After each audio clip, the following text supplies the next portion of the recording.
జంగారెడ్డిగూడెం పట్టణానికి ఆనుకొని ఉన్న ఎత్తైన కొండపై గోకుల తిరుమల పారిజాతగిరిపై వేంచేసి ఉన్న శ్రీ పద్మావతి గోదా సమేత వెంకటేశ్వర స్వామి ఆలయంలో కార్తీక మాసం సందర్భంగా సామూహిక సత్యనారాయణ వ్రతాలను బుధవారం నిర్వహించారు. ఈ కార్యక్రమంలో 200 మంది పైగా దంపతులు పాల్గొని పూజా కార్యక్రమాలు నిర్వహించారు.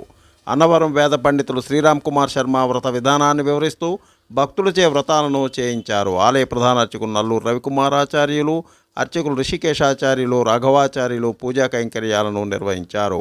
ఈ కార్యక్రమాలను దేవస్థానం ఈవో మానికల్ రాంబాబు పర్యవేక్షించారు. స్వామి స్ఫూర్తి న్యూస్, పశ్చిమ గోదావరి. కట్టుకుంటూ మారు వస్త్రం కూడా లేకుండా దరిద్రాన్ని అనుభవిస్తున్నాను. రోజు కాశీపట్నానికి భిక్షకు వెళితే గాని నాకు నా యొక్క కుటుంబానికి నోట్లోకి 5,000 వెళ్ళవు, తినడానికి తిండి లేదు అని చెప్పి తన యొక్క దరిద్రాన్ని చెప్పాడు. అది విన్న సత్యనారాయణ స్వామి రూపంలో ఉన్న వృద్ధ బ్రాహ్మణుడు, నీవు కనుక సత్యనారాయణ స్వామి వారి వ్రతాన్ని కనుక ఆచరించినట్లయితే నీ యొక్క దరిద్రమంతా కూడా పోయి నీవు కోరిన కోరికలన్నీ తీరతాయి అని చెప్పి ఆ కొత్త విధానాన్నందరినీ కూడా ఎలా చేయాలో చెప్పి అక్కడే అంతర్ధానం అయ్యాడు. అది చూసిన బ్రాహ్మణుడు సాక్షాత్ సత్యనారాయణ స్వామికే నా యందు దయ కలిగి నా దగ్గరికి వచ్చి కొత్త విధానాన్ని ఎలా చేయాలో చెప్పాడు. కావున సత్యదేవ మహానుభావా, నేను ఈరోజు కాశీపట్టణానికి వెళ్ళగా భిక్షాటన చేయగా నాకు ఎంతైతే ధనం వస్తుందో వచ్చిన ధనముతో నీ యొక్క వ్రతానికి కావలసిన సామాగ్రందరినీ కూడా సమకూర్చుకొని బంధువులను బ్రాహ్మణులను తెచ్చుకుని ఈ యొక్క వ్రతాన్ని నేను ఆచరిస్తాను స్వామి అని చెప్పి నమస్కారం చేసుకుని కాశీపట్నానికి వెళ్ళాడు. మధ్య ఆంజనేయ స్వామి క్షేత్రంలో కార్తీక మాసోత్సవాల సందర్భంగా బుధవారం నాడు అర్చకులు 1,00,000 గులాబీ పూలతో పుష్పార్చన కార్యక్రమాన్ని నిర్వహించారని ఆ ఆలయ కార్యనిర్వహణాధికారి ఆర్వి చందన తెలిపారు. అధిక సంఖ్యలో విచ్చేసిన భక్తులకు ఎటువంటి అసౌకర్యం కలగకుండా తగిన ఏర్పాట్లు చేయడం జరిగిందని ఆమె తెలిపారు. స్వామి స్ఫూర్తి న్యూస్, పశ్చిమ గోదావరి.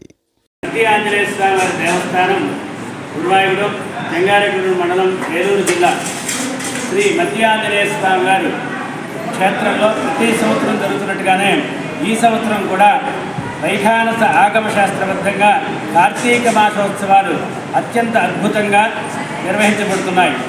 అందులో భాగంగా ఈరోజు సౌమ్యవాస ప్రయుక్తంగా ఈరోజు ప్రాతకాలమే స్వామివారికి నిత్యార్చనాది కైంకర్యములన్నీ పూర్తయిన తర్వాత స్వామివారికి విశేష గులాబీ పుష్పాలతో 1,00,000 పుష్పాలతో పూజా కార్యక్రమం నిర్వహించడం జరిగింది. అందులో భాగంగా విశ్వక్సేన పూజ, పుణ్యాహవాచనము, తదనంతరము పంచామృత మండపారాధన, కుంభ పూజ, న్యాసార్చన అయిన తర్వాత స్వామివారికి పంచామృతాభిషేకము, తదుపరి 1,00,000 పుష్పాలతో పూజా కార్యక్రమం అత్యంత వైభవంగా జరిగింది. కాబట్టి అందరూ కూడా స్వామివారిని దర్శించి తీర్థప్రసాదాలు తీసుకోవాల్సిందిగా కోరుతున్నాము. అదేవిధంగా ఈ యొక్క కార్యక్రమాలన్నీ కూడా శ్రీ గౌరవ ఆర్వి చంద్ర గారు, కార్యనిర్వహణాధికారి, సహాయ కమిషనర్ అయినటువంటి ఆర్వి చంద్ర గారి ఆధ్వర్యంలో సిబ్బంది యొక్క సమన్వయంతో ఈ యొక్క కార్యక్రమాలన్నీ కూడా పూర్తి సాంప్రదాయబద్ధంగా ఆగమ శాస్త్రానుసారంగా జరగబడుతున్నాయి. కాబట్టి ఈ కార్యక్రమాలన్నీ కూడా మాసోత్సవాల్లో భక్తులందరూ కూడా పాల్గొని స్వామివారి కృపకి పాత్రలు కావాల్సిందిగా కోరుతున్నాను. జై శ్రీరామ్.